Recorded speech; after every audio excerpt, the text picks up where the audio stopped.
हमारे YouTube channel को like करें, सब्सक्राइब करें और बेल आइकन को दबाएं ताकि हमारी लेटेस्ट वीडियो आपको सबसे पहले मिल सके और ये बिल्कुल फ्री है।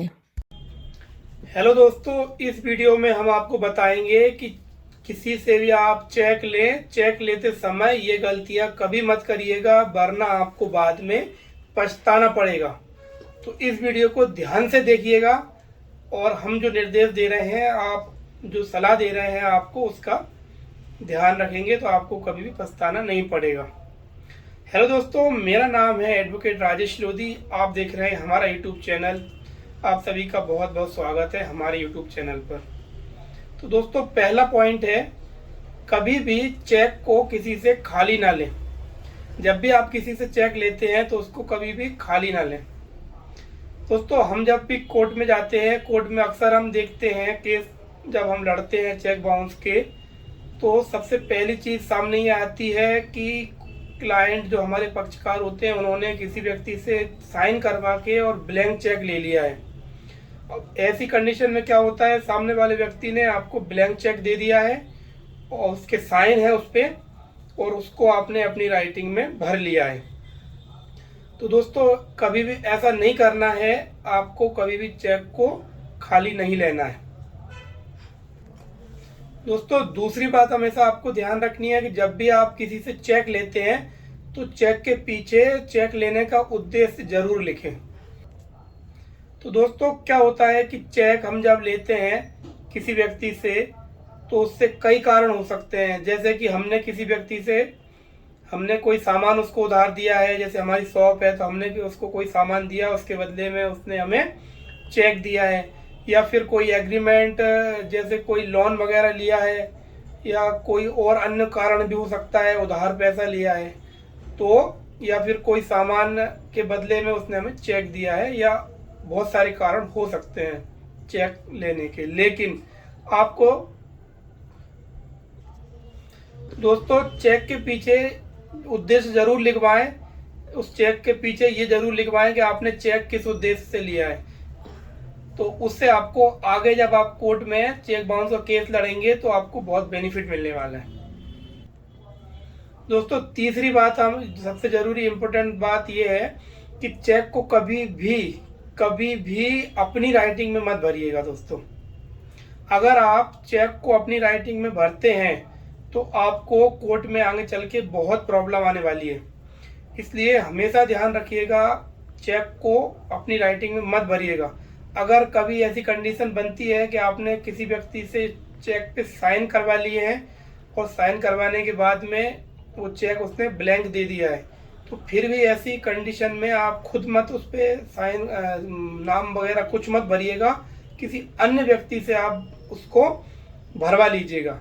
इससे क्या होगा कि कोर्ट में जब हैंड राइटिंग जब एक्सपर्ट चेक करेंगे तो फिर आपको उसमें प्रॉब्लम नहीं आएगी। नहीं तो क्या होता है, अक्सर कोर्ट में हम देखते हैं आए दिन कि क्लाइंट खुद अपनी राइटिंग में चेक को भर लेता है, फिर पक्षकार जो रहता है जिसने चेक दिया था, वो उसका ये बचाव हो जाता है कि साहब इन्होंने खुद चेक भरा है, आप हैंड राइटिंग चेक करवा लीजिए, और आगे चल के केस कमजोर हो जाता है। तो इस बात को ध्यान रखिएगा, कभी भी अपनी खुद की राइटिंग में चेक को मत भरिएगा।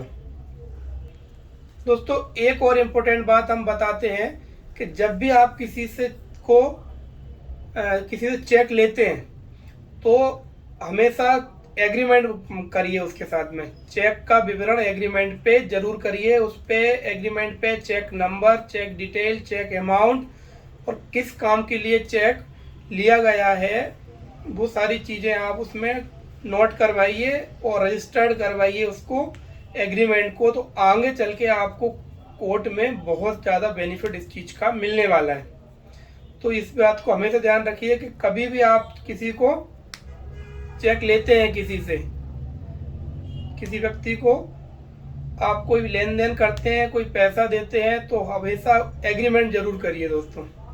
तो इन सब चीज़ों का हम आपको आगे बहुत ज़्यादा बेनिफिट मिलने वाला है। कोर्ट में जब केस जाता है तो बहुत सारी कंडीशन ऐसी रहती हैं कि जो आप पहले से अगर सतर्क हैं तो आपको आगे चल के बहुत फ़ायदा मिलेगा। तो दोस्तों, आए दिन हम कोर्ट में ये देखते हैं कि हमने जो आपको पॉइंट बताए, अगर आप इन पॉइंट का ध्यान रखते हैं और आपका केस कोर्ट में जाता है तो आपको आगे चल के कोर्ट में बहुत बेनिफिट मिलता है। पहली दलील हमने आपको हमने आपको कंडीशन बताई है, पहली सलाह जो हमने आपको दी थी कि कभी भी चेक खाली ना लें। तो क्या होता है, जब हम चेक को खाली ले लेते हैं, जब कोर्ट में केस जाता है, तो उस समय जिस व्यक्ति के खिलाफ हमने कोर्ट में केस लगाया उसकी दलील ये रहती है कि साहब हमारे तो चेक बुक पे साइन रहते हैं और इन्होंने चोरी से चेक को फाड़ लिया और इन्होंने अपनी राइटिंग में चेक भर लिया है, आप चेक कर लीजिए। और हैंड राइटिंग एक्सपर्ट चेक करके बताता है कि हाँ ये आपकी राइटिंग है, तो आपका केस वहाँ पे कमज़ोर हो जाता है। और दूसरी कंडीशन ये रहती है कि कोई पक्षकार क्या करते हैं कि चेक देने के बाद में उनको पैसा नहीं देना होता है, बेईमानी के कारण वो थाने में जाके चेक चोरी की कंप्लेंट डलवा देते हैं। जब हमारा तो सब चेक चोरी हो गया है और इन्होंने ये चेक बाउंस करवा लिया है। तो इस चीज़ के बचाव में आप क्या कर सकते हैं, हमने कहा था कि आप एग्रीमेंट करिए। अगर आपके पास एग्रीमेंट है, उस चेक की लिखा पढ़ी है, आपने किस उद्देश्य के लिए चेक लिया है, सामने वाले ने किस उद्देश्य के लिए आपको चेक दिया है, वो सब उसमें रहेगा रिटर्न में, तो आपको वो चीज़ केस कोर्ट में काम आएगी। तो इन सभी बातों को अगर आप ध्यान रखते हैं दोस्तों, तो आपको कभी भी चेक बाउंस के केस में आपको चेक लेने के बाद में पछताना नहीं पड़ेगा। और आपको 99% 100% इसलिए नहीं कह रहा हूँ क्योंकि बहुत सारे पॉइंट और भी होते हैं, लीगल टर्म होती हैं, कंडीशन होती है। 99% बहुत बड़ा रेशियो होता है, आप चेक बाउंस केस को जीतेंगे ही जीतेंगे। तो दोस्तों आपको ये वीडियो कैसी लगी हमें कमेंट कर ज़रूर बताइए और हमारे चैनल को ज़रूर सब्सक्राइब कर लीजिए ताकि आपको ऐसी ही नॉलेजेबल वीडियोस मिलती रहे।